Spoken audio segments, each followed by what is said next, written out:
What is up, everybody? Welcome to the first episode of AnnoyingCow Sports. I'm your host, Anthony Mennel, and today we're going to be breaking down the AFC. So, we're just going to jump right into things here, and we're going to start off with the AFC East. Leading things off, we got your defending Super Bowl champions, the New England Patriots.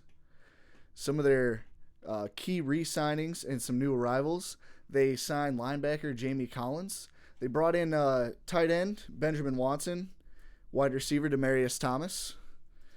Some of their key losses, they had Rob Gronkowski retire this year. That's going to leave a big hole on that offense for him. They also lost offensive tackle Trent Brown, left for the Raiders. So I expect the Patriots to be your stereotypical Patriots this year. They're going to have a top half defense. Bill Belichick's teams always have good defenses. I think they're going to run the ball a lot this year. So last year in the playoffs, they really stepped up the run game. So during the regular season, they had 127 yards per game on about 30 carries. But in the postseason, they had about 162 yards a game on 38 attempts. I really expect them to step that up, especially they drafted Damian Harris. In addition to still having Sony Michel and James White, it's going to be a real three-headed monster up in New England. They currently don't have a defensive coordinator. They signed Greg Schiano in the offseason. Then he left due to some family issues. From all reports I've read, Bill Belichick's just going to be calling the defense, something he's done a lot in his career. Josh Gordon was reinstated on a conditional basis.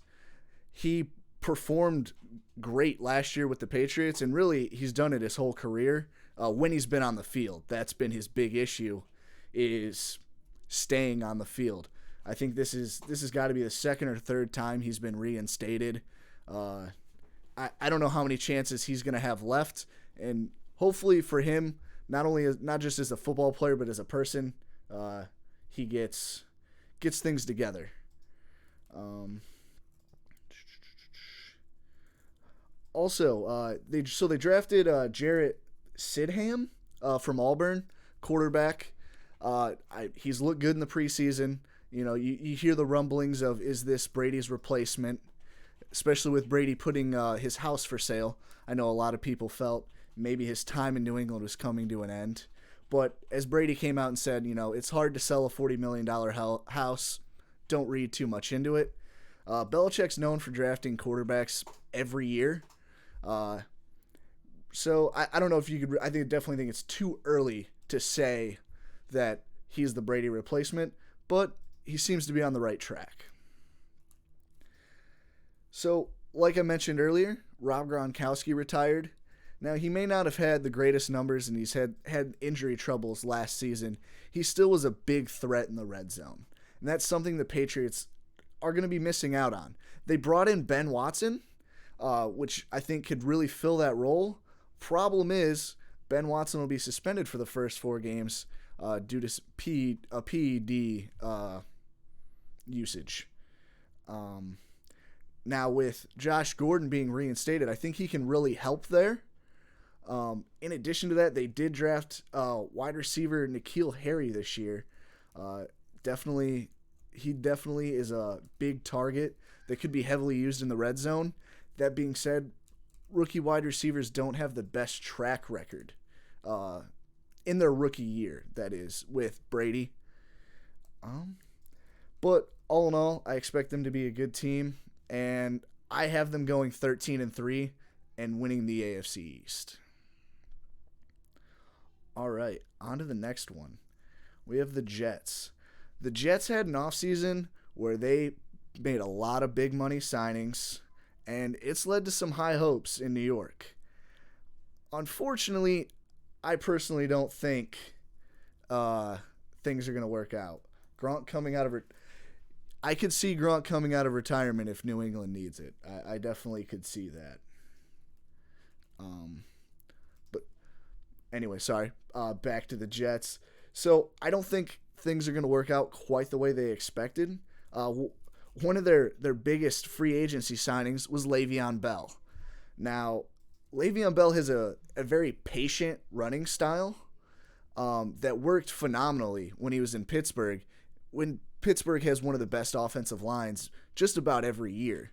Now, you have the Jets, who didn't have a great offensive line last year, and this year, Pro Football Focus has them ranked 28th going into 2019. So it's not looking good there. He's definitely going to get a lot of touches. I just don't think he's going to be nearly as productive as he was in Pittsburgh. Another interesting move they made was bringing in Adam Gase as the head coach. Now, Adam Gase in 3 seasons with the Dolphins, he was 23-25. Not exactly a winning coach. Consistent, though, right around 500 just about every year. He did have a playoff appearance. They lost their lone playoff game. And I know one thing they like to say is, I've heard this, is, he was able to beat the Patriots. Well, in 3 years, in 6 games against the Patriots, he was only 2-4. Both those wins coming in Miami. I don't know. It doesn't seem like a good head coaching hire, in my opinion. They did bring in Greg Williams as the defensive coordinator. I think that'll help the defense out a lot. He definitely did good last year in Cleveland, not only as the DC, but as the interim head coach.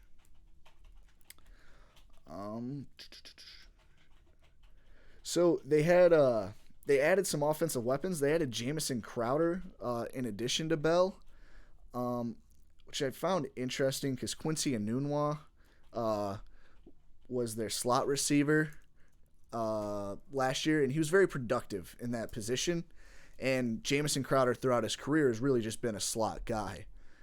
So I know their plans seem to be to move Quincy to the outside alongside Robbie Anderson and have Crowder in the slot. We'll see if that works out. It definitely could help Darnold take a big step in year 2, but I really feel that the poor offensive line play is going to hold back the production that they can get out of him. They suffered a big injury just this last preseason game. Lost middle linebacker Avery Williamson, tore his ACL. It's interesting because being a starter, he was playing late into the second quarter, not something you see in the preseason, especially preseason game 2. Adam Gase came out and said that was on him. I mean, I don't think as a coach, maybe you shouldn't have been playing him, but injuries happen. It's just an unfortunate injury.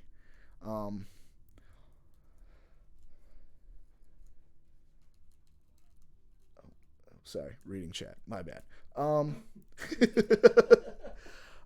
They in the draft definitely went some defense heavy. Quinnen Williams, defensive tackle from Alabama, will definitely help that D line out a lot. I think the defense will be decent, but definitely nothing to write home about. I have the Jets at a very bad 3-13.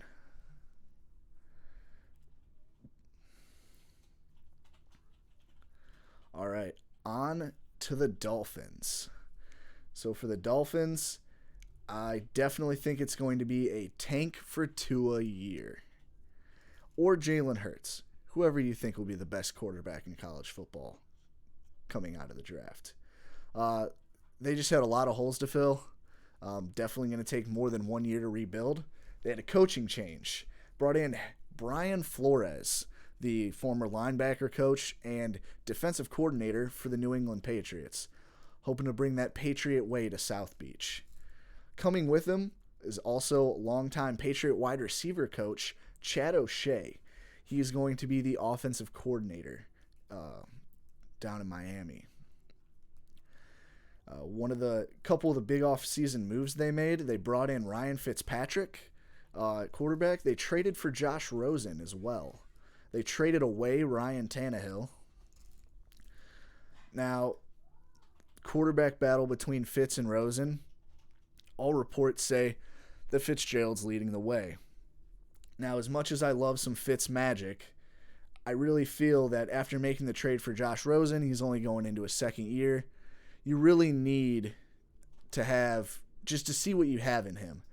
And to not play him, I think, would be a disservice to the franchise. Because if he can play, then you don't got to worry about drafting a quarterback. But if he doesn't play well, then obviously you can move on. If you don't play him at all, you pretty much know what you're going to get from Fitzgerald. He's going to sling it downfield. He's going to throw some interceptions. You're going to get some sweet, deep touchdowns. But you're not going to really see much results in the win column. Also, they having a bit of a running back battle with Kalen Ballage and Kenyon Drake. Drake last year was really the main person with Frank Gore. Ballage coming into his second year, looking to unseat him. And Drake's dealing with a bit of a foot injury that he was seen in a walking boot. That can definitely hinder your playing ability. I think, though, with both players being healthy, I'd expect them to be very much so a running back by committee. With Chad O'Shea coming from New England, he worked under Josh McDaniels for several years, and New England historically has a running back by committee, and I expect the same in Miami with Ballage and Drake.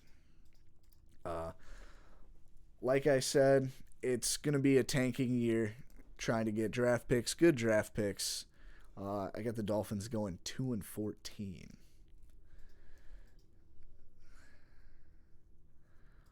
All right. And to wrap up the AFC East, we'll go with the Buffalo Bills. Brought in some offensive weapons with John Brown and Cole Beasley. Also brought in Tyler Kroft at tight end. They made some offensive line signings with Ty Nitzker, Spencer Long, right tackle and a center, respectively. They also brought in Frank Gore and TJ Yelding at running back, which is definitely interesting, in my opinion. So they had a pretty solid season last year. I think they were better than most people expected. Offensively, they weren't great, but the defense was solid. Sean McDermott, good defensive head coach. And I expect their defense to continue to be above average. They're pretty young on the defensive end. They went out and drafted Ed Oliver, defensive tackle, to really help that middle of that D-line. They got Josh Allen at quarterback. People are hoping he can make that jump in year 2. His big issue is he struggles with accuracy. He loves to sling it deep. He's a good running quarterback too. I think he's a little underrated actually in that department. But obviously the accuracy gives him a lot of problems. But I think the addition of John Brown and Cole Beasley could help that accuracy issue. Cole Beasley is very great, like underneath third down kind of wide receiver. And John Brown thrived last year with Joe Flacco with the deep balls. Like Josh Allen loves to throw it deep. If he could just, connect on a few of those, I think it'll work out for him. They get about a middle of the pack offensive line. Pro Football Focus has them ranked at 19th going into the season. Their running back room is a little crowded. They have Shady McCoy, TJ Yelding, Frank Gore, and then they drafted Devin Singletary. I think what I find the most interesting is bringing in Frank Gore. Frank Gore feels like he's been in the league for 20 years at this point. Probably has. Could be longer. Just feels like, I don't know why you'd bring someone old in, especially when you brought in TJ Yelding, who shown in Jacksonville when Leonard Fournette was out that he was a very serviceable 3-down back. And obviously you already have Shady. Shady struggled last year. He is getting up there in age. There are a lot of trade rumors with him. There's also rumors that TJ Yelding might get cut if they don't trade Shady. I doubt they carry all 4 of those backs on the 53-man roster, so somebody's got to go. All in all, it's not going to be fantastic for the Bills. Got a tough schedule. They get the AFC North three really good teams there. The NFC East, two good teams. And obviously, when you got to play the Patriots twice a year, it's rough. I have them going 6-10, same as last year. So probably a little disappointing if you're in Buffalo, but maybe next year.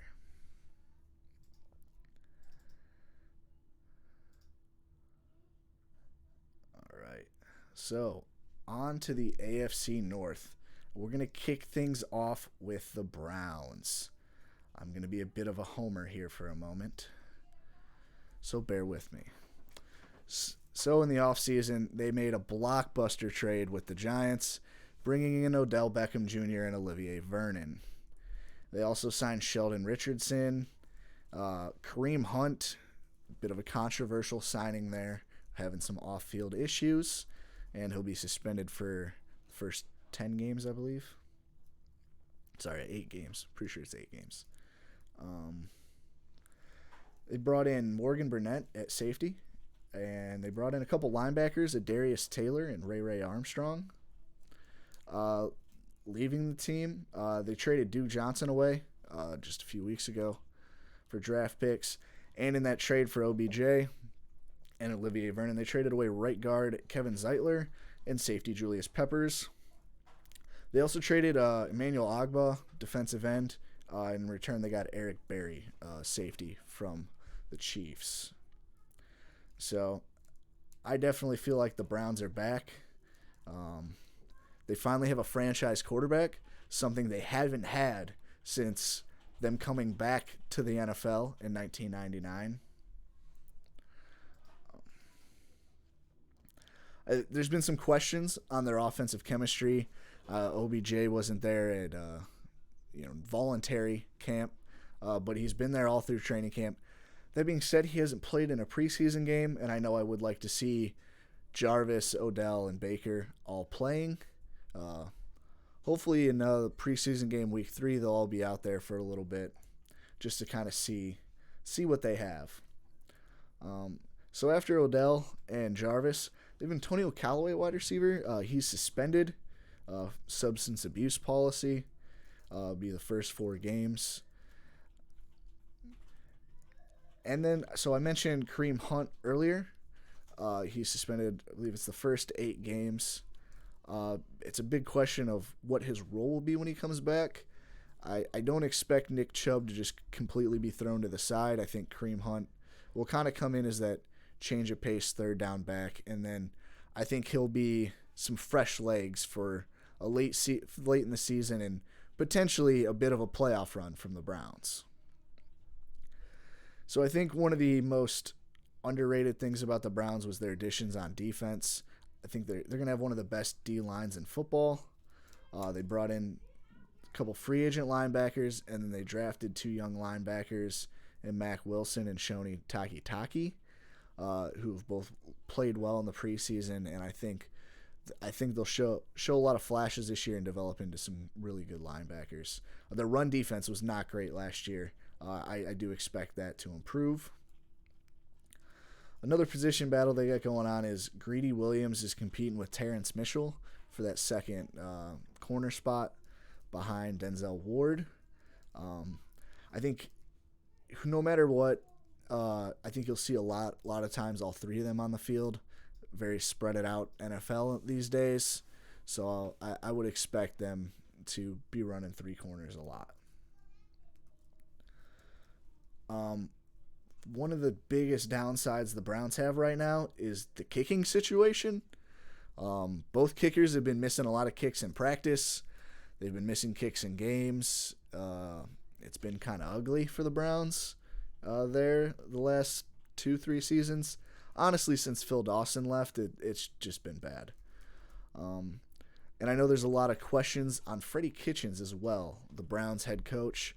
I think one thing Freddie's got going for him is he brought in some very veteran coordinators. Brought in Todd Monken as the offensive coordinator. He's been an offensive coordinator for several years in the league. Just came from Tampa Bay. And then, his name's escaping me right now, but their defensive coordinator was the head coach for the Cardinals last year. In my opinion, he really didn't get a fair shake of it down in Arizona. got fired a little prematurely. I do have the Browns going 12-4 and winning the AFC North.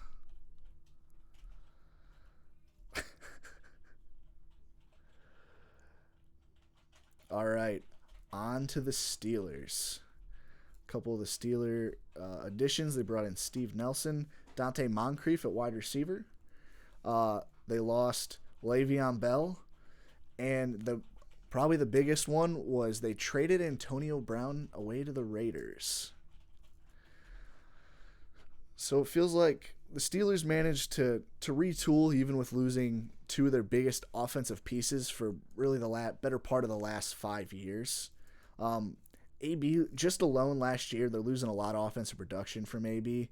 He had 104 catches on 168 targets for 1,297 yards and 15 touchdowns. So somebody has to pick up the slack. Obviously, you got Juju Smith-Schuster. He's going to move into basically the wide receiver 1 role for the team. I don't expect his role to change much. I think last year he had about 1,100 yards, about 7 touchdowns. His touchdown production may go up, but I think all in all, he's going to be about the same. The big thing there, I feel, is now he's going to be facing number 1 coverages.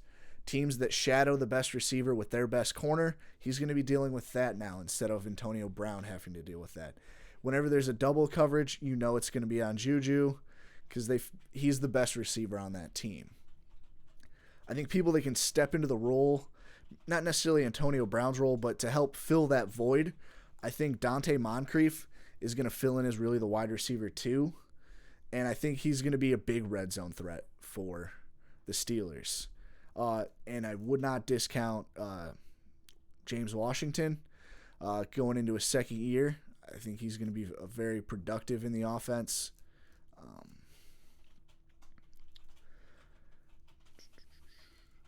On defense, they added a few. They added Devin Bush in the draft. They've really had a missing piece at middle linebacker since Ryan Shazier got hurt. I think he'll fill that role well and develop into a nice linebacker. They also brought in wide receiver Dante Johnson. He could be one to fill some of that Antonio Brown void. So Le'Veon Bell left. Now, last year he wasn't on the field, so we got to see what it was like, their offense, what it was like, and James Conner came in and filled the role phenomenally. Jalen Samuels, at the end of the season, James Conner was dealing with some injuries. He also came in and performed great as well. Honestly, with the offensive line the Steelers have, it's hard not to be a good running back, it seems like, behind them. And I feel they're not going to miss Le'Veon. They didn't seem to miss him last year too much. I think they'll be just fine this year as well. And so for the Steelers, I have them having a pretty decent year. I have them going 11-5 and making it into a wild card spot.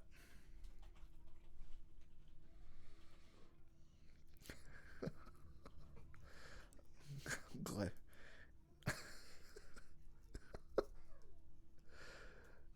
All right, moving on to the Baltimore Ravens, the defending AFC North champions.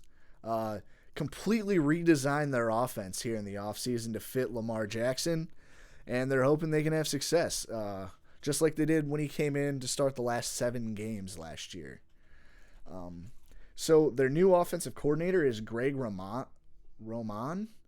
He was the offensive coordinator for the 49ers from 2011 to 2014, where the offense was a very run-pass option offense with Colin Kaepernick as the quarterback, and they were successful with it. They played great defense, and even I think the one difference is I think Colin was a better passer, but I think Lamar's a better runner. I don't know how much that will hold up over time, but we'll see. They completely retooled the offense. The quarterbacks they've brought in, they still have RG3 there. They drafted Trace McSorley from Penn State.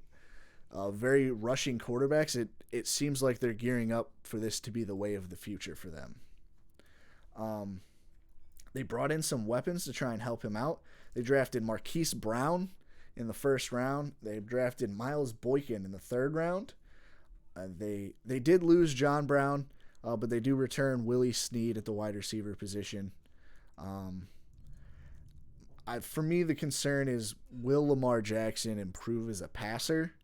In his 7 starts last year, he never had more than 25 pass attempts, and he never had more than 14 completions. Just not a great completion percentage, not a high volume of passing, but he had a high volume of running. He averaged 21 carries over those 7 games.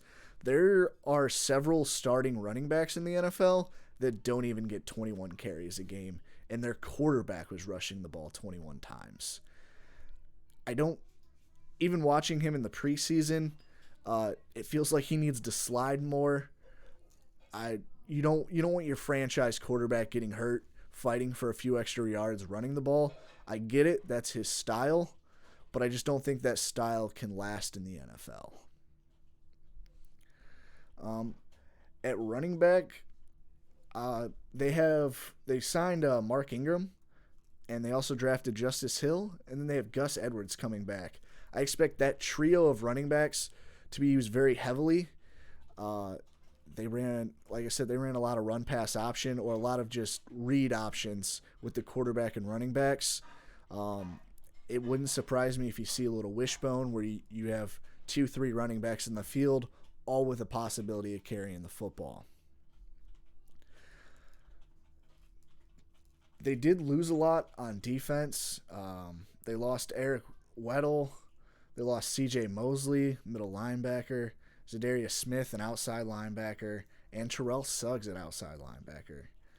And they did bring in Earl Thomas. I think Earl Thomas will fill the void Eric Weddle left just fine.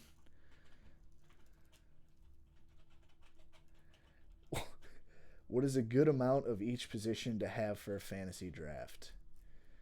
Well, for me personally, I'm going to have 1 quarterback, 1 tight end, 1 defense, 1 kicker, and then depending on your roster size, you're going to basically, whatever you got left, you're going to split that in half and go half running backs, half receivers. Being running back heavy is typically ideal because it's hard to find good running backs in fantasy football.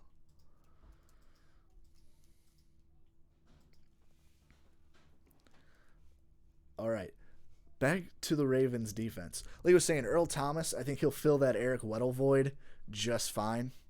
But they definitely lost a lot at linebacker, and they drafted a linebacker in the 3rd round, Jalen Ferguson. I don't see it as being enough.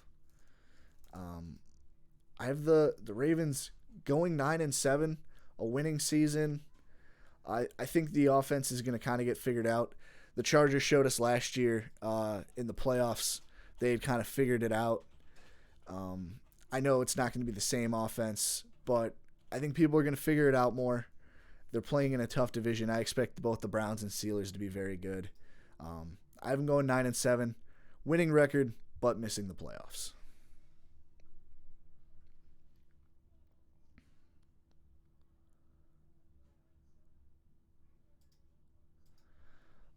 All right, on to the Cincinnati Bengals.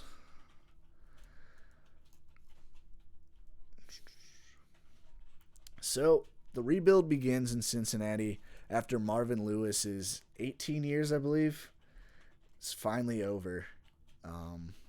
Feels like about time. It's been a lot of mediocrity in Cincinnati under Marvin Lewis. They were never great, but they were never terrible. But they bring in Zach Taylor as their head coach. Zach Taylor is one of those guys from the Sean McVay tree, which is interesting because Sean McVay is young, his tree's not very big, and it seems like a lot of people in the NFL, if at any point in your career you were close enough to touch Sean McVay, they think you're an offensive genius, and they hire you. Hopefully for the Bengals, that works out. But we'll see. He will be calling the plays on offense. Offensively, though, I think they're going to struggle. Their offensive line is ranked 27th by Pro Football Focus coming into the season. Now, in the draft, they did try to help address that offensive line. They drafted Jonah Williams in the first round, but Jonah Williams is going to miss the entire season due to a shoulder injury. He had surgery on it. He will miss the whole season. It makes it rough to try and improve the offensive line when you have a lot of injuries there. Their defense was atrocious pretty much all season long at just about every level. They addressed defense a little bit in the draft. They didn't do much in the offseason.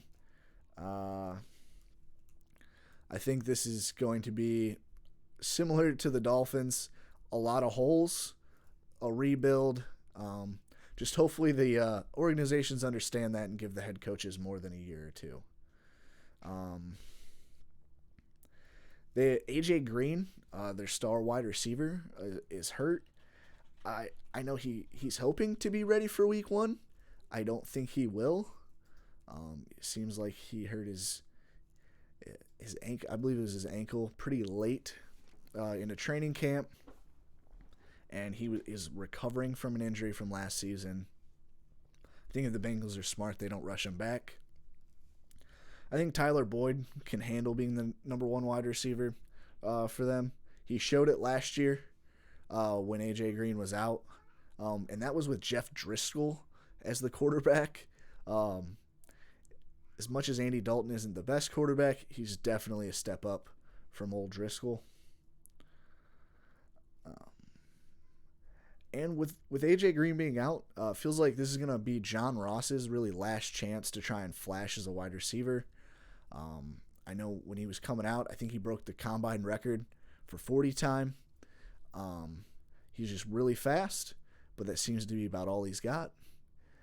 It hasn't really worked out. And if A.J. Green misses time, that's really going to be his opportunity to prove what he can do in this Zach Taylor offense. Like I said, I don't expect the Bengals to be very good. I have the Bengals going 3-13.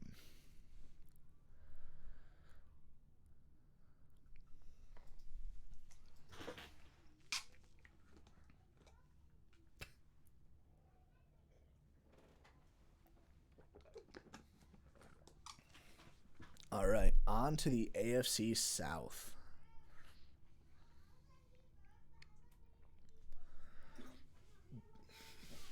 So, they brought in defensive end Justin Houston. They brought in Clayton Gathers at safety and Pierre Desir at cornerback, and then Devin Funches at wide receiver.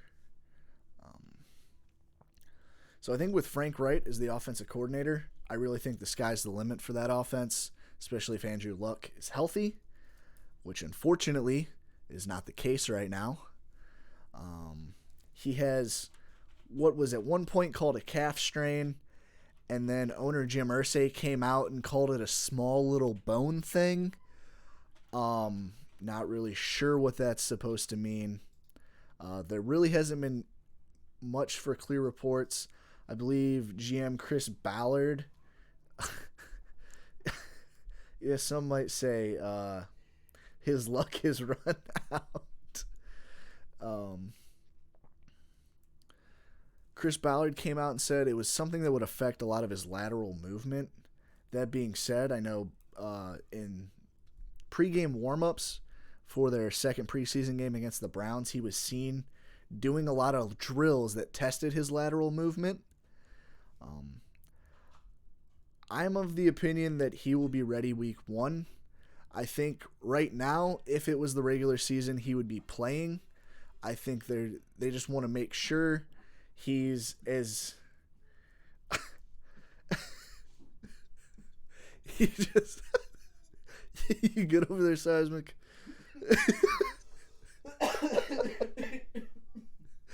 I think they just want to make sure he's 100%. I know he missed, it was 2 years ago now. He missed the entire season with that shoulder injury, and that was one of those injuries that went from, yeah, we think he'll be ready to week 1 to he won't start the year on the PUP, and then next thing you know, he was out the whole season. I think this is one of the best offensive lines that he's had. They made a lot of improvements last year. Quentin Nelson really headed that up. And then also they have added a lot of weapons besides T.Y. Hilton now. They add Devin Funches, real big-bodied wide receiver, help in the red zone. And then they drafted Paris Campbell, who is one of those guys that's really fast. He's known for just being able to take a slant route and take it to the house. I really think this is one of the better wide receiver cores Andrew Luck has had in his career. In addition to the wide receivers, they got Eric Ebron, who was scoring touchdowns at an insane rate last season. I think there will be some regression there. I don't think he can keep that up, but I think him and Devin Funches will probably dominate most of the red zone targets for the Colts offense. On defense, they're a young group. Darius Leonard, middle linebacker, they drafted last year, really burst onto the scene. Not many people seem to have heard of him. And then I believe he ended up leading the NFL in tackles. He was snubbed from a Pro Bowl, which is disappointing. They made some more additions this year. They brought in Rocky Sin, a cornerback, and they drafted a couple linebackers as well, Ben Bangu and Bobby Okereke. I think they'll be improved on defense. As long as Andrew Luck's healthy, the offense will be good. They do have a good backup in Jacoby Brissett, but obviously he's a step down from Andrew Luck.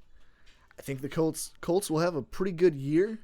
I have them going 11-5. Unfortunately, though, I don't think that'll be enough to win the division, but I think it will be enough to get a wild card spot.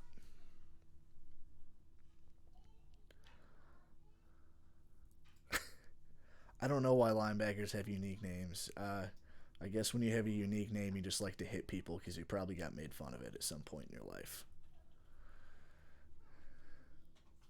All right, now on to the Houston Texans.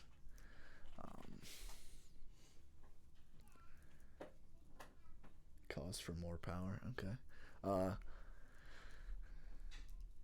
So the Houston Texans, they have their franchise quarterback. They got a great pass rushing combo. And it really feels like this is a year where they need to make a deep playoff run. They've been good for a few years now. It just seems like they're always just missing something and come up short. Last year they lost they got beat up pretty good by the Colts in the playoffs last year. One of their big problems in the past has been health on the defensive line. J.J. Watt has had some injury history, not great injury history, but he seems to be healthy and good to go. He had a great year last year. Jadeveon Clowney is currently holding out. They franchise tagged him. He is yet to come in and sign his franchise tag. Now, all the reports I've heard is that he plans on signing the tag after the third preseason game. So it kind of sounds like he just didn't want to show up to training camp. He'll sign it after the third preseason game. He won't play in the fourth preseason game, but he should be ready week 1. They had some secondary issues last year. They didn't really make any moves in the draft or free agency to help that. They did draft a corner in the second round, Lonnie Johnson. I feel like maybe they're just hoping that their front seven will be good enough to where their secondary won't need to be. Now they have had some offensive line problems. Pro Football Focus has them ranked 31st headed into this season. And they did draft some offensive linemen. Drafted Titus Howard in the first round. And then they drafted Max Sharpingen, an offensive tackle, in the third round. Hey, Angel. Thanks for the follow. So, hopefully the offensive line improves. Now, one thing, they haven't really had a secondary pass-catching option besides DeAndre Hopkins. At least they could stay healthy. Will Fuller now, I think this will be year 3 for him, where every year he's had an injury. He's coming back from the ACL tear. All reports I've seen is he said he's going to be ready to go for week 1. Obviously, he's also said he wants to play 16 games. I think that's the goal for every NFL player. If he can stay on the field, in addition to Kiki Kuti, who he did suffer an ankle injury in the preseason, but the reports are that it isn't considered a major injury. Hopefully it's not. That's going to be definitely the best trio of wide receivers that Deshaun Watson has had. Also, with making the trade for Duke Johnson, I think will help him out a lot. There's a lot of dinking and dunking that happened, especially in the playoff game against the Colts. And Lamar Jackson isn't the greatest pass catcher, their other running back. So I think that could help. Especially with a poor offensive line, you're going to probably have to dump it off more than you'd like. All that being said, I think the Texans are going to be a good...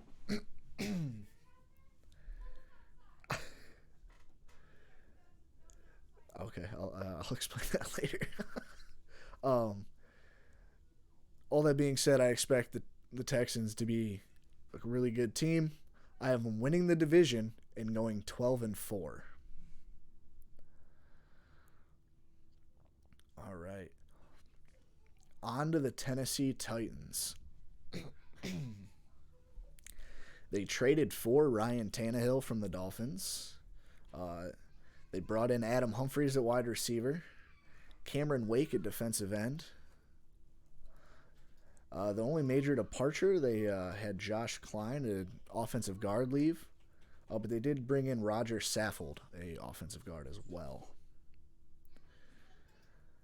They really found their identity last year in the second half of the season, where they ran the ball a lot all season, but it became a heavily focused run game with Derrick Henry. Early in the year, he did get a lot of carries, but Dion Lewis was heavily involved still. I don't think he'll disappear all this season like he did at the end of last year. But I think they're gonna continue to run that ball a lot and try and play good defense. Their defense is decent. They do have a new offensive coordinator. Last year's offensive coordinator, Matt LaFleur, left to go be the head coach for the Packers.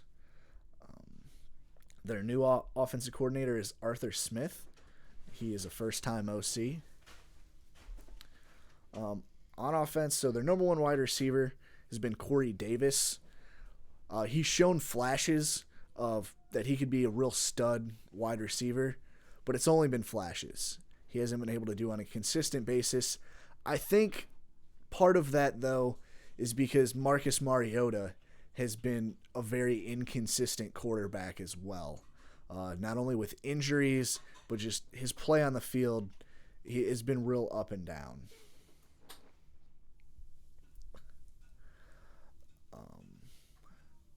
So bringing in Adam Humphries, I think, will really help them offensively.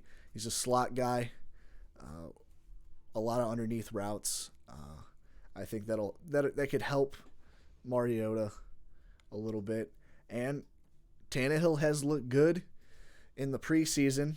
Who knows? Maybe we'll see a lot of Ryan Tannehill this year.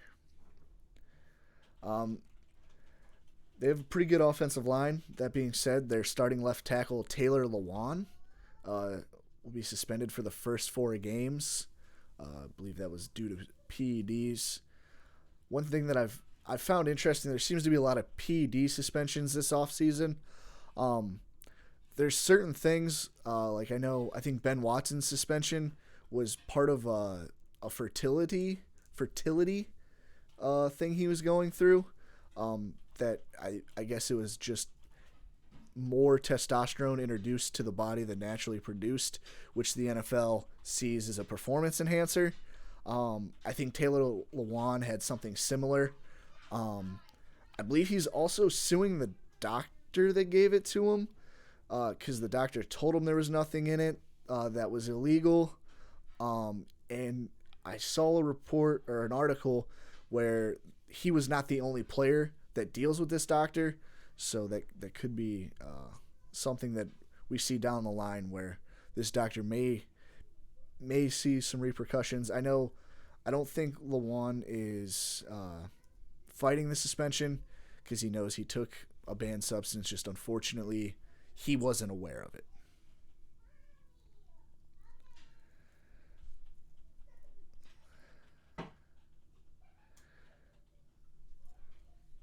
All in all, for the Titans, it's not going to be a great year. I think offensively, I don't know how much they can keep up the Derrick Henry running. Early in the season, there were games where he was getting 18 to 20 carries, just like he was at the end of the season. But at the beginning of the season, it wasn't working. Some up and down play from Mariota. It's gonna lead to them going about 8-8. That's what I have.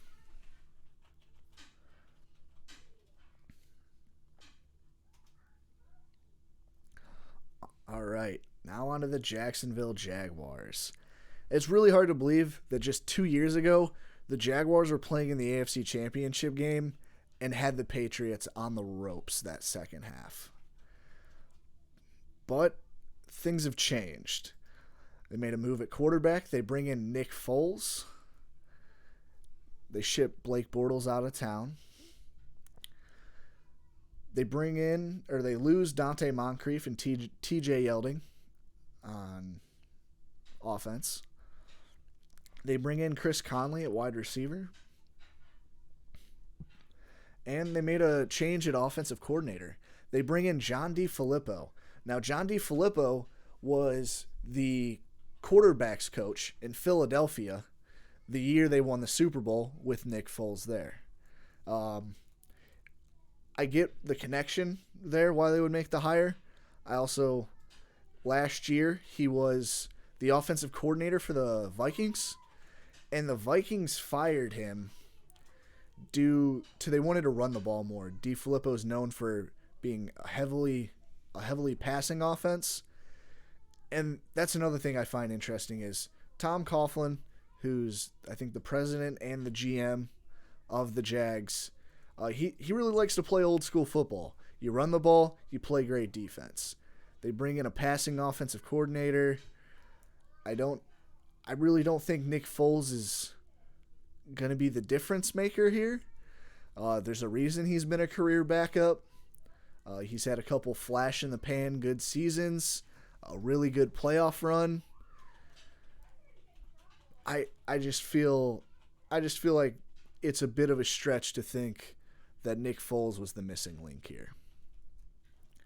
Another issue that they've had is Leonard Fournette, their running back, staying healthy and dealing with. He's had a suspension where he broke, I believe it was a team curfew.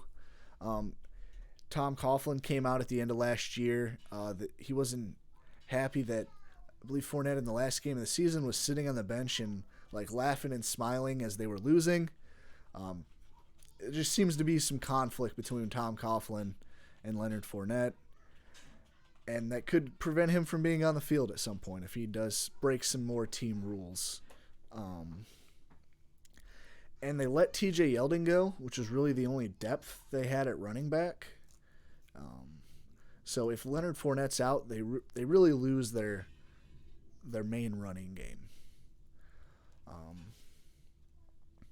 At wide receiver, they did bring in Chris Conley, who was coming over from the Chiefs. He has shown flashes, just another one of those guys that has shown flashes of brilliance, but hasn't been able to put it together. And he also didn't really have the opportunity in Kansas City with Tyreek Hill, Travis Kelce really dominating things in Kansas City. They do have D.D. Westbrook, who is probably the best wide receiver on that team. I think he'll probably be Nick Foles' favorite weapon. He's a slot wide receiver. Nick Foles really likes to throw to the slot wide receiver. They also have Marquise Lee, who 2 years ago, and really going into last season, he was expected to be the number one wide receiver for that team. Unfortunately, he suffered an injury in the third preseason game last year. He's still recovering from that.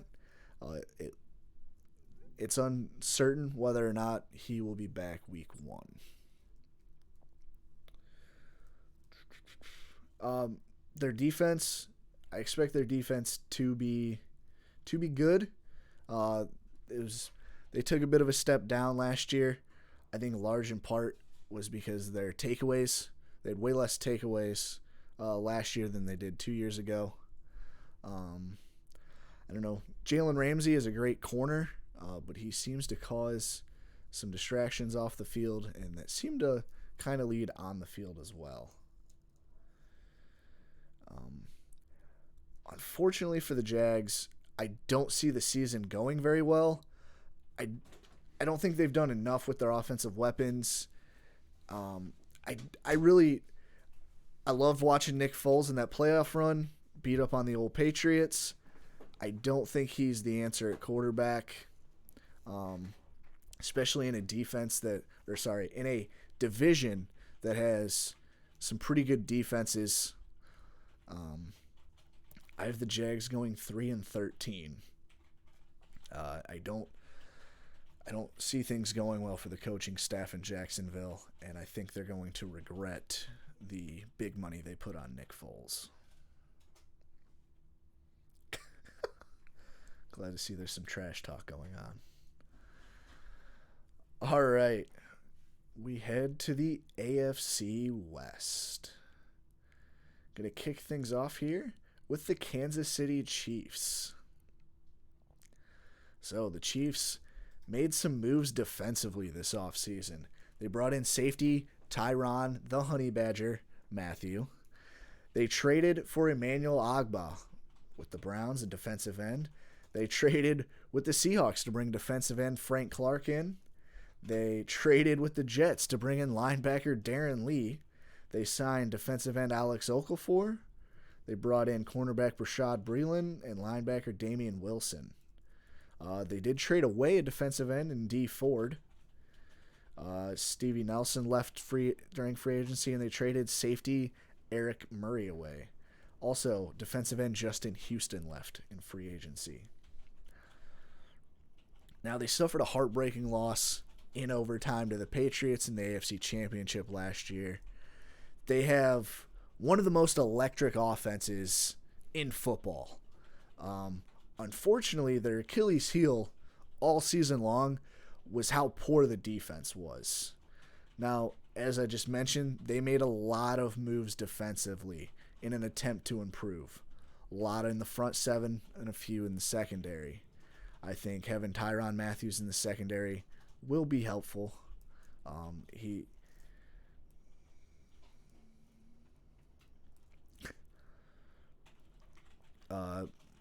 He's really he plays that kind of center field role out there in the secondary. So, like I said, they had an electric offense. The one thing I will say is I expect some regression from Pat Mahomes. So he threw for 50 touchdowns last year. It's only been done 2 other times in football. Tom Brady did it in 2007, where he threw exactly 50. Now, the following year, he was hurt and he threw 0 touchdowns. The year following, he threw 28. Then you have Peyton Manning. He threw 55 in 2013, and in 2014, he followed it up with 39. I believe that Pat Mahomes will probably throw for about in the low 40s, probably somewhere around 42. I don't see him reaching 50 again. He had a lot of those, what has become popular in the NFL, where you run that jet sweep and you have the touch pass from the quarterback to the wide receiver coming across the formation.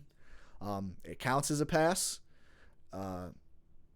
They did a lot of that in the red zone. They did a lot of throwing to the running backs in the red zone. I don't see that happening as often as it did. Offensively, obviously they have Tyreek Hill, who is an outstanding football player. He had some issues this offseason. He will not face a suspension. But he has a track record of this going back to college, of just having off the field issues. You hope he can stay on the field.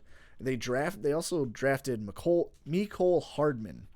At the time when he was drafted, it was still up in the air whether or not Tyreek Hill would get suspended or not.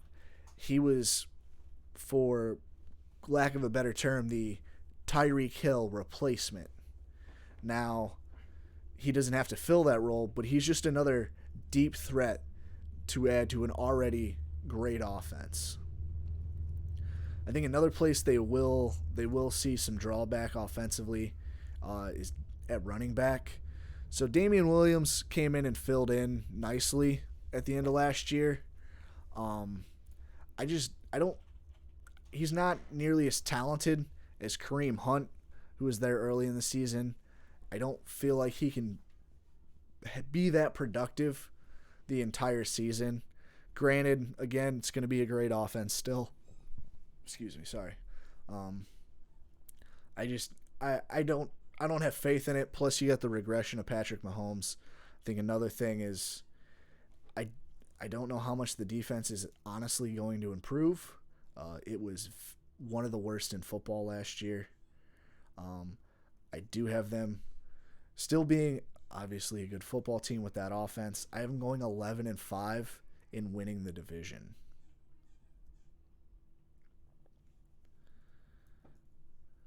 Oh, yeah. What do we got here?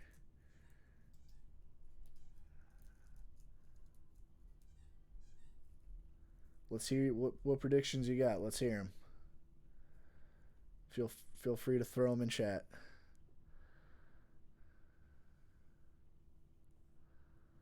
All right, on to the LA Chargers now. They will forever be the San Diego Chargers in my eyes. They will be bringing in, they brought in, quarterback Tyrod Taylor. Brought in linebacker Thomas Davis. Brought in defensive tackle Brandon Mabin. Their only real major departure was wide receiver Tyrell Williams. The Chargers were very quiet this offseason. Didn't make very many moves. Now, what threw the Chargers into the front of discussion is Melvin Gordon deciding to hold out. Melvin Gordon is in the fifth-year option of his rookie deal. It's a team option. He is one of the best running backs in the league and is obviously underpaid based on that rookie deal. He has refused to show up to camp. He said he won't show up until he has a new deal, and he's asked to be traded. The Chargers have come out and said that they won't trade him. And I don't see the Chargers making a deal to extend him either. Because of that, at running back, they're going to have a big void. Austin Eckler, he's been the number 2 there for a while. He's been more of that pass-catching, change of pace back. And then Justin Jackson, who will be going into his second year. He got some limited work at the end of last year when Melvin Gordon was dealing with some injuries. He definitely looked good. I think the combo of those two will be just fine for the Chargers, although it'll still be a downgrade from having Melvin Gordon there. Now, I think Melvin Gordon will come back at some point. I don't know the exact date, but I believe it's somewhere around like week 8, week 10, in that in that range, where he will have to report to be able to get credit for the season to become a free agent. Now, if he doesn't show up at all, he doesn't gain a year towards his contract and towards free agency. And if he doesn't gain that, then he's just going to be in the same situation next year, where he isn't getting paid because he's not showing up for games. And every day of training camp he misses, he's subject to a $40,000 fine. So for not showing up, the Chargers can be fining him, and he's not getting paid. That's why at some point I expect him to show up mid-season, do the minimum amount of time he has to with the team, get his year of free agency, and then test the free agency market next season. It's a little different from the Lev Bell situation last year, where Lev Bell was franchise tagged, and he just refused to sign his franchise tag deal. So he wasn't getting fined. Now, granted, he wasn't getting paid either, but he wasn't facing fines, and he was still going to be a free agent. And basically, after that season, the Steelers didn't franchise tag him again, as they would have been in the same situation yet again. And it worked out for him. He got paid a lot of money from the Jets. The Chargers are going to have a pretty solid defense. They have one of the best pass rushing combos in football with Joey Bosa and Melvin Ingram. The one issue has been Joey Bosa's health. But when both of them are on the field, they are a problem for most offensive lines. They still have Keenan Allen at wide receiver, but he's been dealing with some injuries. I think he'll be fine good to go week 1. I don't think they're going to miss much losing Tyrell Williams. I think just you'll see a bigger role from Mike Williams and from Travis Benjamin. Tyrell was a real deep threat. Travis Benjamin fits that role perfectly. Mike Williams is just a red zone machine. I believe he had 10 touchdowns last year. Wouldn't be surprised if you see that again. I don't think you'll see much of a drop off from Phillip Rivers. I think he's still got a few good years left in him. Now, again, I expect the Chargers to be good. I think they're going to miss Melvin Gordon more than they think. I think they're going to go 10-6, which is a just fine record. Unfortunately, though, I don't think 10-6 is going to be good enough to get a playoff spot.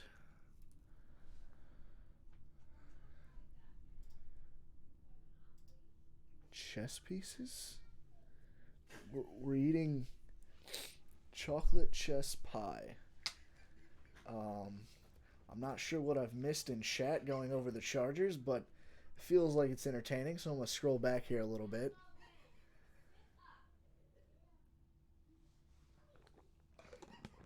A lot of steaks at hand. Okay, we're talking about steaks, and then we jump into pies.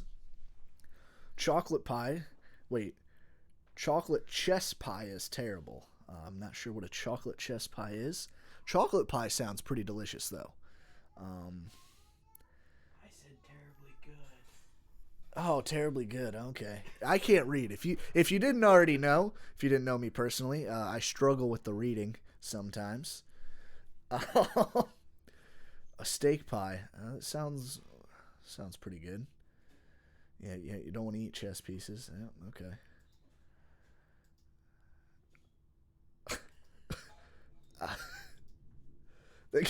Yeah, yep.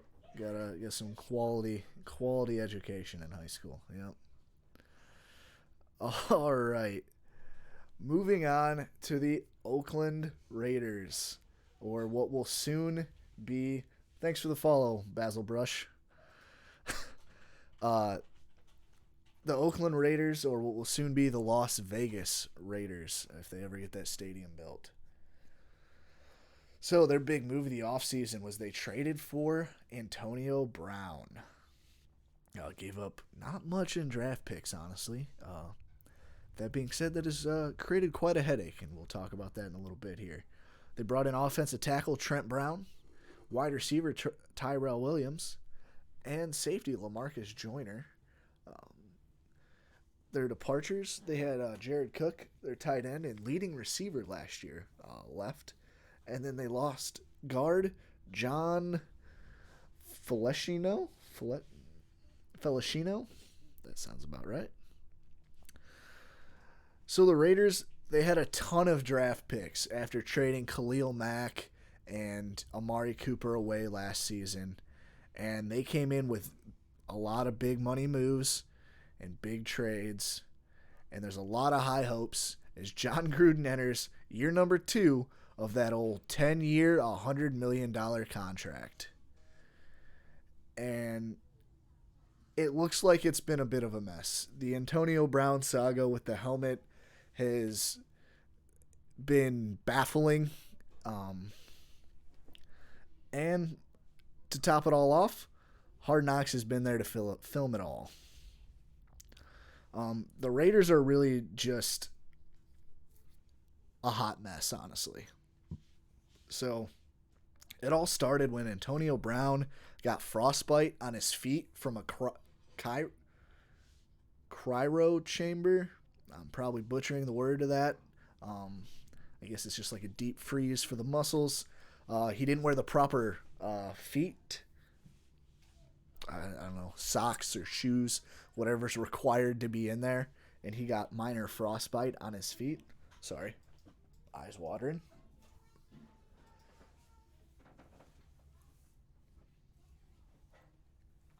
Oh, sorry about that. So yesterday, the big news was GM of the Raiders, Mike Mayock, came out and basically just said, AB's either all in or he's all out. He's got to make a decision. It was reported that after that, his agent came out and said that they have been working with the team, the league, and the players' union on trying to find a solution to the helmet issue. So last year, there was a certain number of helmets that were grandfathered in, but you had to change this year. I know Tom Brady has been the big name that's come up, where he's come out and said he hasn't liked having to make the change because like the last 4 Super Bowls that he's played in, he's worn the same helmet. The NFL is doing this for safety reasons. Helmets are rapidly advancing in technology to help prevent concussions or reduce concussions. I guess the model Antonio Brown uses hasn't been made for a decade, and he's just been forced to move on. Now, I saw yesterday he reported to practice, and then also it said he filed another grievance with the NFL. I saw that. And then today, John Gruden said he was at practice and he was wearing an improved helmet. So I guess maybe he finally figured this whole helmet thing out. A friend of mine told me that he thought it was just something that they've done for Hard Knocks, felt that Hard Knocks came up to him and was like, hey, let's make things a little ridiculous. I don't quite think it was that. I wouldn't put it past the NFL or HBO for that. I personally think he just didn't want to be at practice. Also coupled with the fact that, I mean, he said it hurts his vision. I don't know, you get used to something. People don't like change. I guess he's one of those people. And so, now that he's finally at practice, it looks like he's going to be good to go week 1. I guess the feet are better. Obviously, his feet have become a back burner story with all the helmet issues. But, I mean, as long as his feet are fine, I expect him to be out there. I expect him to be the Antonio Brown we've come to know. Not as productive as the Pittsburgh Steeler Antonio Brown. You have not nearly as good offense in general. Now, they made some moves to help try and improve that offensive line. They brought in Trent Brown. Their offensive line, though, Pro Football Focus has rated as 26th coming into the season. They didn't really address O-line too much in the draft. The big deal was them having 3 first-round draft picks. They brought in defensive end Khalil Farrell. They brought in safety Jonathan Abrams, and then running back Josh Jacobs. They have plenty of offensive weapons. Antonio Brown, Tyrell Williams, Josh Jacobs at running back. Their offensive line will be an issue, kind of like the Jets. Offensive lines will really get you. And then Derek Carr had statistically one of his best seasons last year with John Gruden. It just didn't look good. I don't know if he'll make the jump in year 2. And John Gruden, has a real history of liking shitty, crappy quarterbacks. He won a Super Bowl with Rich Gannon. Now Nathan Peterman, like to bring him up because statistically he's the worst quarterback ever. He threw 5 interceptions in 1/2 while playing for Buffalo. He is now with the Raiders, and John Gruden has had a lot of good things to say about him. He's flashed at least on some running plays in the preseason, and I think John Gruden has this quarterback whisperer reputation that he wants to live up to, and I think nothing would make him look like a quarterback whisperer more than getting Nathan Peterman to be a competent NFL quarterback. I can see him doing that, and I don't see that going well. I don't see much of anything going well for the Raiders. I don't think John Gruden should have left the ESPN booth. Now Monday Night Football casting is terrible. I don't think he was a good coach all that to begin with. Their defense was not great last year. They addressed that in the draft, but I still think it would be another year or 2 before they have the pieces in place to be winning in Oakland. That being said, I have the Raiders going 2-14. Not a great year for John Gruden, and I don't know. I don't know if they're going to stick it out 10 years with Gruden, but it's not going to be a good first 2.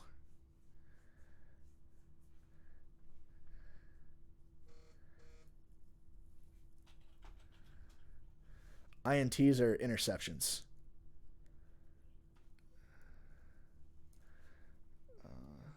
Carr goes down. Peterman leads the NFLs in touchdowns. I can see him leading the NFL in interceptions. I don't know about touchdowns. Oh, and you also said that. I missed that. I'm sorry. No, I don't really have high hopes for the Raiders. Yeah, they should have stayed now. Yes, 2-14 for the Raiders. So my big thing with the Raiders, going a little Raiders rant here, I don't like John Gruden. John Gruden, I felt, won a Super Bowl in Tampa Bay on a team that was built by Tony Dungy. Tony Dungy just didn't get his contract re-up when he was in Tampa. Then Tony Dungy goes on to coach for the Colts, win a Super Bowl. John Gruden came over from Oakland to Tampa Bay, wins the Super Bowl. I think John Gruden's highly overrated. I don't think he was really a quarterback whisperer. I think he had quarterbacks that were game managers, and in the late 90s, early 2000s, you can win a Super Bowl with a game manager and a great defense. The Tampa 2 defense was coined from that 90s defense in Tampa. I think he took over a team that was built by Tony Dungy. Tony Dungy just ran into the greatest show on turf with the LA Rams at the time, lost in the playoffs, and Tampa Bay decided to move on. I think it worked out for all parties involved. Tampa Bay got their Super Bowl with Gruden. Tony Dungy goes on to be one of the best coaches of all time in Indianapolis. I don't know why. I've never been a fan of John Gruden. He's great, though, in the Monday Night Football booth. Please come back to Monday Night Football. Booger McFarland is not good. Please, John, just accept that you're not a great football coach and come back to the booth. That's about all I have to say about that. Lack of oil. What are we talking about? A lack of oil? Read up. Read up. Raiders rant John Gruden. Oh, grinds my gears. Oh, yep. Yes, Booger. Booger McFarland. I don't know if that's actually his name. I believe he's a former defensive lineman in the NFL. It was him. He was the guy in the what was coined as the Booger Mobile on Monday Night Football. Was in that little cart that just followed the line of scrimmage when he had Jason Witten in the booth. Witten, who is no longer he's now playing in the NFL again. And what he said was it was hard to watch Zach Ertz break his record for most receptions from a tight end, all while being ridiculed about how bad he was in the booth. Now, I'm not saying it's an easy job. I'm not saying I can do the job. I'm just saying they weren't good at it. The crew before with John Gruden was really good. Now Booger's moving into the booth that Witten's gone. They're keeping the same play-by-play guy. I can't think of his name off the top of my head. The play-by-play guy is pretty good, though. It's just the color commentation is not great. Witten's your boy. Well, he's way better on the football field than he was in the booth. I hope even you can admit that.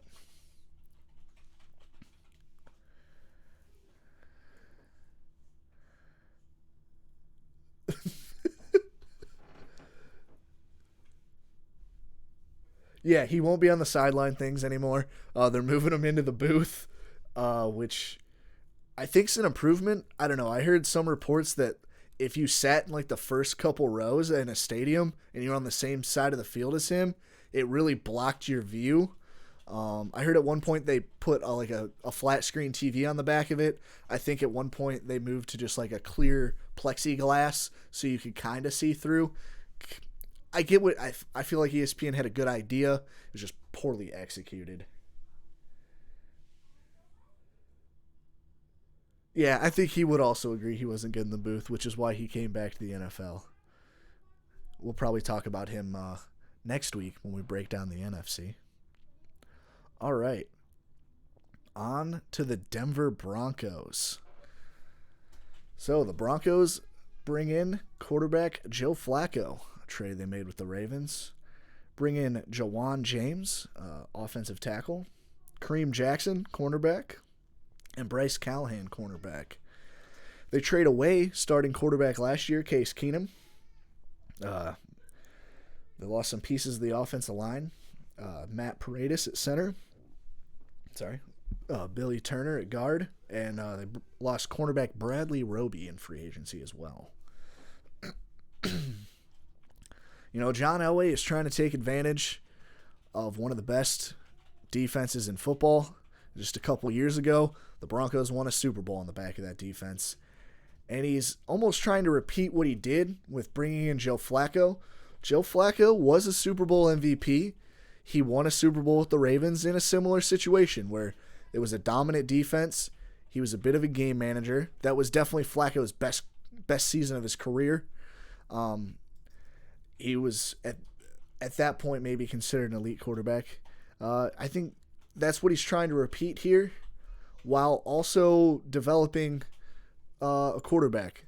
He's drafted a quarterback, I believe, every year, similar to what Bill Belichick does, but Belichick already had his starting quarterback. Elway has not. I think the best quarterback move Elway has made besides bringing in Peyton Manning was not signing Brock Osweiler and letting the Texans waste $16 million on him, which ended up being the Browns wasting $16 million on him, but getting a second-round draft pick out of it. They made a coaching change in Denver. You got new head coach Vic Fangio, was the D coordinator for the Chicago Bears last season. He's been around the NFL for a long time. They brought in Rich Scagnarello as their offensive coordinator.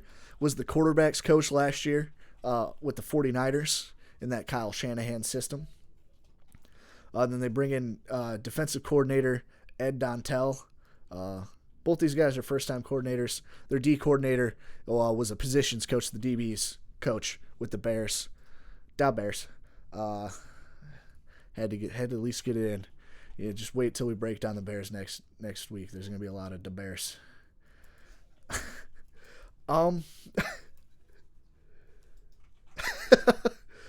Thanks. That one's rough. There's a lot of Italian sounding names that I feel like I just butchered real bad. So the Broncos season's really going to hinge on how well Joe Flacco can play. I don't think he played last year. He was fighting for his job and he knew it.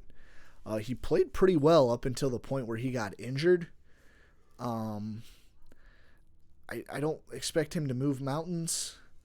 He'll be okay. I think he'll be good for Drew Lock to sit behind for a year. The quarterback they drafted here in the second round. I think this may finally be the answer for them. Him sitting will definitely help. He's looked decent so far in the preseason. But yeah, definitely sitting a year behind Joe Flacco will help. Last year, they had undrafted rookie free agent Phillip Lindsay burst onto the scene at running back, all while at the same time they had drafted Royce Freeman, a running back, in the third round. Now, Freeman kind of got thrown to the wayside due to some early season injuries, and Lindsay, filled in admirably.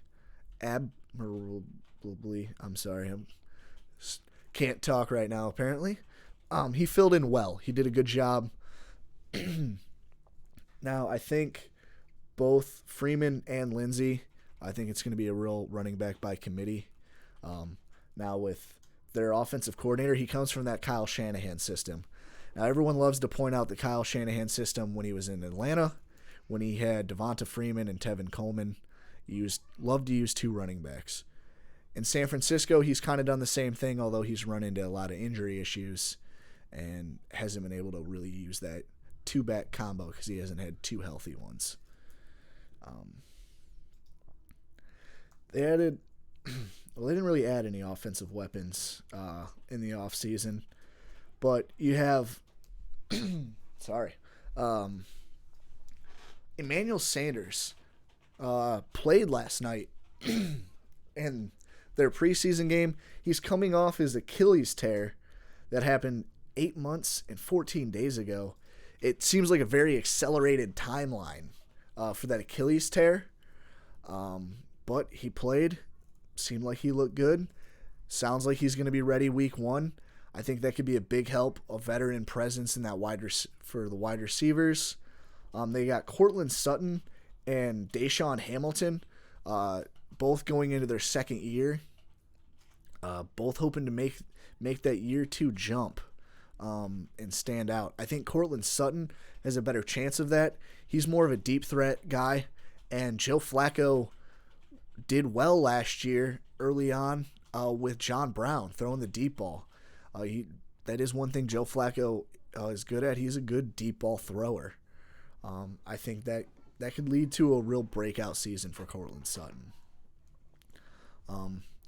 One offensive weapon they did bring in is in the first round they drafted tight end Noah Fant. I don't expect much of a big year from Fant in year 1. Rookie tight ends typically don't. That being said, I know Fant is he's a better blocking tight end than most. I know sometimes that's an issue you have with tight ends because you don't want just a pass-catching tight end out there. You want a guy that can also block.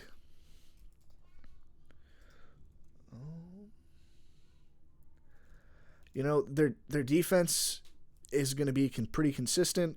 I think they'll be good. You bring in a defensive head coach. The problem's going to rely on that offense. They'll be able to run the ball. I think Joe Flacco will kind of hold them back a little bit. I think this is really a year where you're just waiting and hoping that Drew Lock's the guy. I could see mid-season there being calls to have Drew Lock start. I don't think that would be wise, but I don't run an NFL franchise. I have the Broncos going 6-10 this year. Not terrible. Obviously not what they're looking for.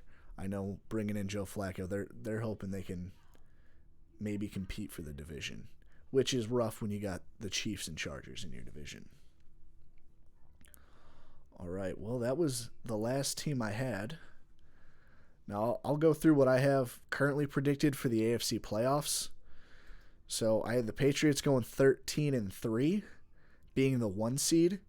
I have both the Browns and the Texans at 12-4. I have the Browns as the 2 seed and the Texans as the 3. All winning their respective divisions. Patriots winning the AFC East, Browns winning the AFC North, Texans winning the AFC South. Winning the AFC West in the 4 seed, I have the Kansas City Chiefs at 11-5. The top wild card team, I have the Pittsburgh Steelers at 11-5. And then the final wild card spot, I have the Colts also at 11-5. I have the Texans beating the Colts in the wild card round and the Chiefs beating the Colts in the wild card round. I have then the Chiefs would then go on to play the Patriots. The Texans would go on to play the Browns. I have both the Patriots and the Browns winning. The Browns winning their first playoff game since the 90s. Then Cleveland will go to New England in the AFC Championship game. And I have the Browns losing in the AFC Championship game, and the New England Patriots headed back to the Super Bowl. Now, next week, I'll be breaking down the NFC. I'll go through the same way I did here, and then at the end, I will go through who I have making it to the Super Bowl from the NFC, and I will give you my NFC champion, my Super Bowl champion then. I think there was a question a while back somebody wanted me to answer. I can't remember. But if you got any questions, feel free to ask them.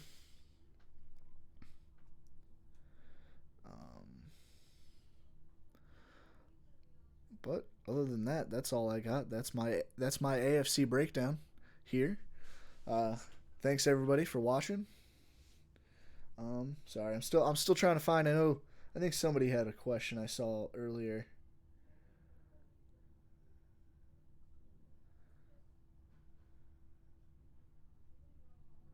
Oh, my chat only goes back so far.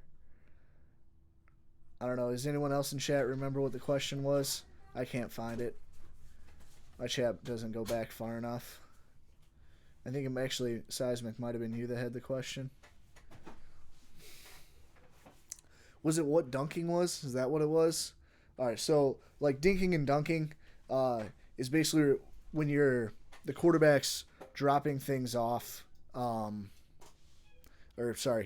throwing short passes behind the line of scrimmage to typically running backs. It's just kind of a dump off pass, just dunking underneath. I don't really know where it comes from, but that's the common phrase. Question: why does football? Oh, that's an example question. All right, that makes a heck of a lot more sense.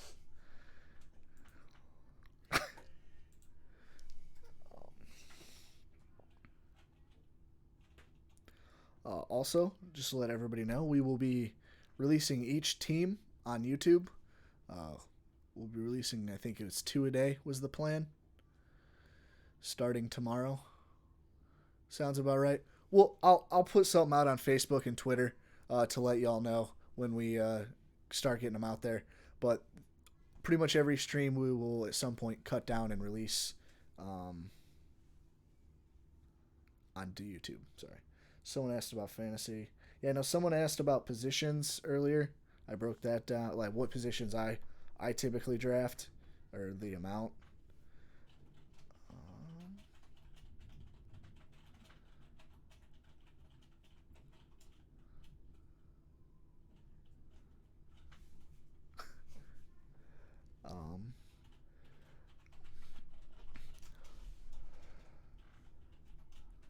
How many kickers should you draft? 1 at the most in your last round.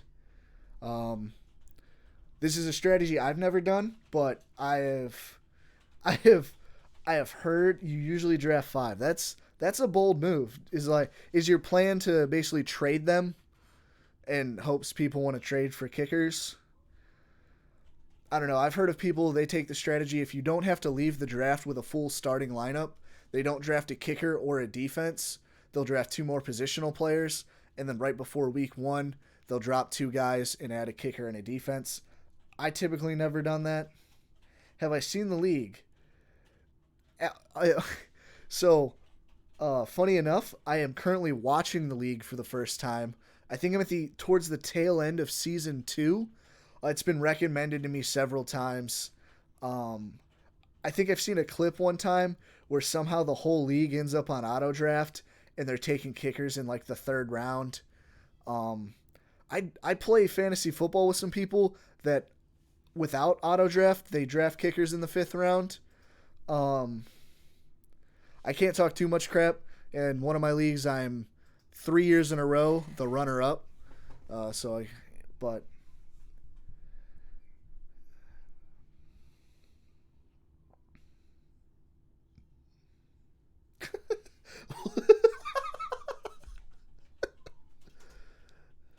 talking about Susie.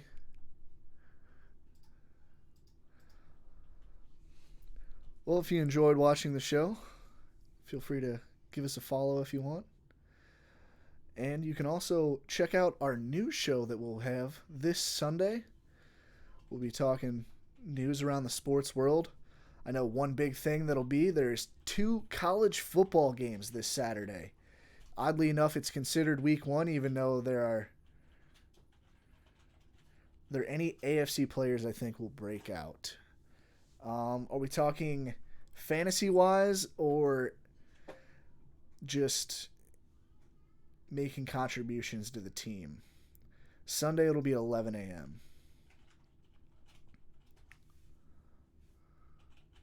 I don't know if I'd consider it a breakout, but I expect Robbie Anderson to be a big contributor for the Jets. I think that'll help Sam Darnold. Not Sam Bradford. Whew. I think Damian Harris for the Patriots. I think I don't know if I would consider him a breakout, but I think he's going to have a big role in the fact that he's going to basically be spelling Sony Michel, and it's going to allow them to run the ball more.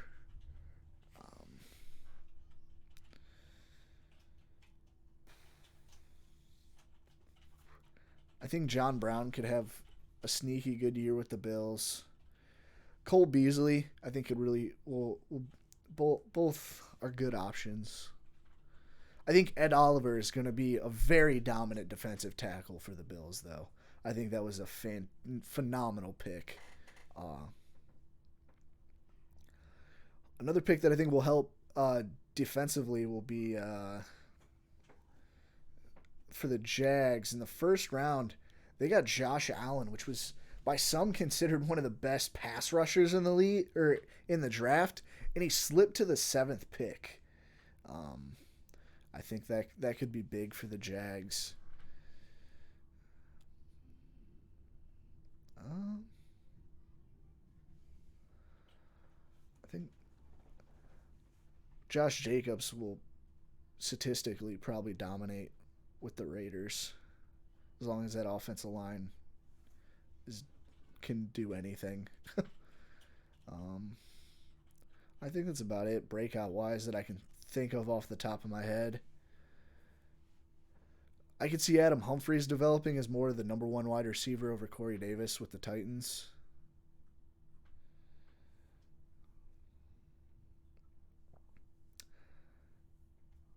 One person I didn't mention with the Steelers, another person I think will soak up a lot of those vacated targets and catches from Antonio Brown, will be tight end Vance McDonald. Also, last year he was splitting time with Jesse James at tight end. Jesse James is gone.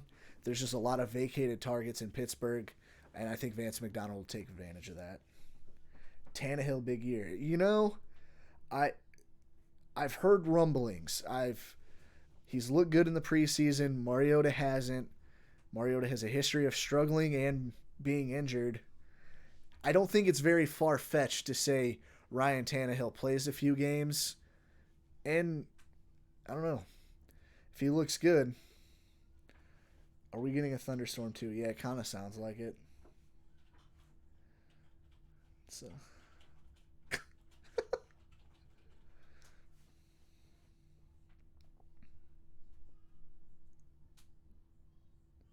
Oh, I heard the rumblings. Ah, yes. Yes.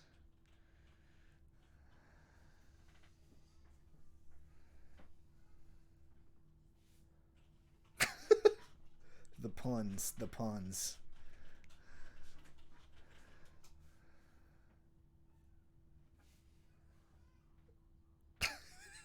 I'm glad we're just talking about the weather across the country now.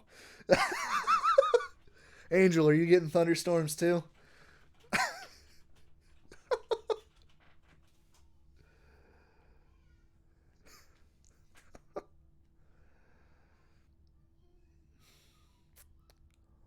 Well, unless y'all got any more questions, that's all I got. Again, thanks everyone for coming and hanging out. Are you getting humidity? Just humidity? Okay. But no, sorry, yeah. Thanks everyone for coming and hanging out. If you liked what you heard and saw, go ahead and give us a follow. We'd appreciate it. You can catch us same time next week. I'll be breaking down the NFC. And then every Tuesday going into the season, we'll be doing a recap of the week before. We'll be previewing next week's matchups. And I will be doing a pick'ems where I pick every game. Not against the spread or anything, just straight up winners and losers. And then, answer my question. I'm sorry. What's the square root of pi? I don't know. 1.057. That's not square root. All I did was divide it by 2. I think the square root of pi is like an error. I don't think it's a thing. I could be wrong. I'm sorry. I'm not a math wizard. I got a calculator on my computer that I probably could figure it out with, but we're not going to do that. Check us out Sunday morning, 11 a.m. We'll be doing a news show, all sports. Again, thanks for watching. That's all I got.